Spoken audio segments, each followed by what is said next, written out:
जीवन परिचय हरिशंकर परसाई। इस वीडियो में हम हरिशंकर परसाई जी के जीवन परिचय के बारे में जानेंगे। तो चलिए वीडियो को शुरू करते हैं। हरिशंकर परसाई। हरिशंकर परसाई का जन्म 22 अगस्त सन 1924 ईस्वी को मध्य प्रदेश के जमानी नामक स्थान पर हुआ था। इनकी प्रारंभिक शिक्षा मध्य प्रदेश में हुई। इन्होंने नागपुर विश्वविद्यालय से हिंदी में MS की। इसके बाद इन्होंने कुछ वर्षों तक अपना अध्ययन कार्य किया। हरिशंकर परसाई का जन्म 22 अगस्त सन 1924 ईस्वी को मध्य प्रदेश के जमानी नामक स्थान पर हुआ था। इतना सिर्फ आपको लिख देना है इनके जो है जन्म के बारे में। यानी हरिशंकर परसाई का जन्म 22 अगस्त सन 1924 ईस्वी को जमानी नामक स्थान पर हुआ था। कहाँ पर? मध्य प्रदेश के जमानी नामक स्थान पर। इनकी प्रारंभिक शिक्षा जो है मध्य प्रदेश में ही हुई थी और इन्होंने जो है नागपुर विश्वविद्यालय जो था उससे MS की परीक्षा जो है इन्होंने उत्तीर्ण की थी। और इसके बाद जो इन्होंने कुछ वर्षों तक अध्यापक का कार्य किया। ठीक है, इतने अध्यापक का कार्य किया, इतना समझ में आया। अब हम चलते अपने आगे वाले पैराग्राफ पर। लेकिन साहित्य सृजन में बाधा का अनुभव करने पर इन्होंने नौकरी छोड़कर स्वतंत्र लेखन प्रारंभ किया। इन्होंने प्रकाशक एवं संपादक के तौर पर जबलपुर से वसुधा नामक साहित्यिक मासिक पत्रिका का स्वयं संपादन और प्रकाशन किया, जो बाद में आर्थिक कारणों से बंद हो गई। लेकिन उन्होंने कभी हार नहीं मानी और साप्ताहिक हिंदुस्तान, धर्मयुग तथा अन्य पत्र पत्रिकाओं में नियमित रूप से लिखते रहे। 10 अगस्त सन 1995 ईस्वी को यशस्वी साहित्यकार का निधन हो गया। जो इन्होंने जो अपना अध्यापक का कार्य शुरू किया था उसमें जो है इन्होंने बाधा का अनुभव किया और इन्होंने क्या किया, जो बाधा का अनुभव किया तो इन्होंने अपनी जो है नौकरी थी उसे जो है इन्होंने नौकरी को छोड़ दिया।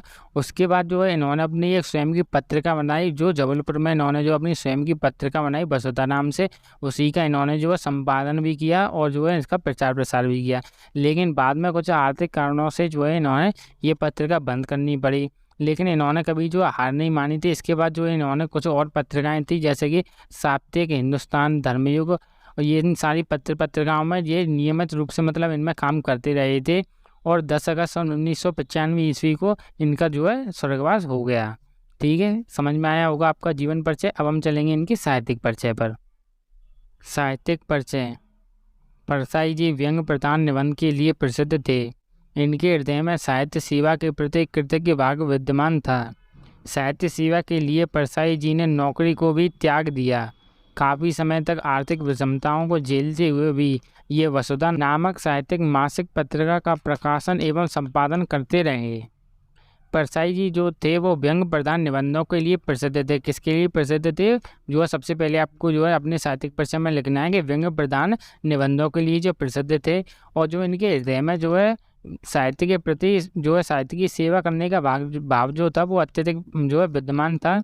साहित्य सेवा के लिए इन्होंने जो अपनी नौकरी से भी जो है इन्होंने त्यागपत्र दे दिया था। और काफ़ी समय तक आपने जैसे जीवन परिचय में जाना ही होगा कि आर्थिक जो संकट को झेलते हुए भी इन्होंने जो अपनी वसुधा जो इन्होंने पत्रिका का जो है संपादन जो है शुरू किया था उसे भी करते रहे।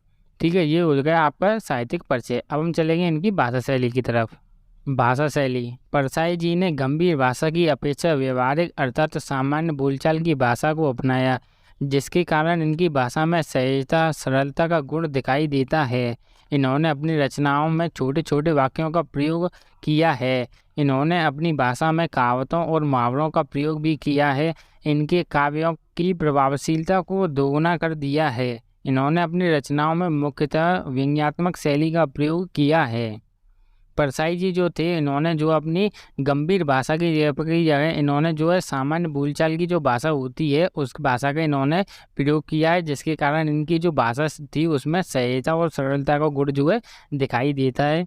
इन्होंने जो है बड़े बड़े वाक्यों को लिखने की जगह इन्होंने छोटे छोटे वाक्य लिखे हैं और इनकी इन्होंने जो है कहावतों और मुहावरों का प्रयोग भी किया है, जिसने जो है इनकी जो भाषा शैली थी उसके प्रभाव को जो है दोगुना कर दिया है। और इन्होंने मुख्यतः एक ही शैली का प्रयोग किया है जो कि है व्यंग्यात्मक शैली। यानी इन्होंने जो है व्यंग्यात्मक शैली का ही प्रयोग किया है। ये है आपकी भाषा शैली। अब हम चलेंगे इनकी रचनाओं पर। रचनाएं। इनकी प्रमुख रचनाएं निम्नलिखित हैं। हंसते हैं रोते हैं, रानी नागफनी की कहानी, तट की खोज, भूत के पांव पीछे, बेईमान की परत, सदाचार की तावीज़, शिकायत मुझे भी है, और अंत में। ये हरिशंकर परसाई जी की कुछ मुख्य और सरल रचनाएं हैं। इनमें से जो भी रचनाएं आपको आसान लगे याद करने में, और रचनाओं को आप याद कर लें और अपना जो है जीवन परिचय लिखने के बाद उसके नीचे हेडिंग डालकर 3-4 रचनाओं के नाम जरूर लिखें। ठीक है। वीडियो अच्छी लगी हो तो वीडियो को लाइक करें, चैनल पर नए तो सब्सक्राइब करें। धन्यवाद।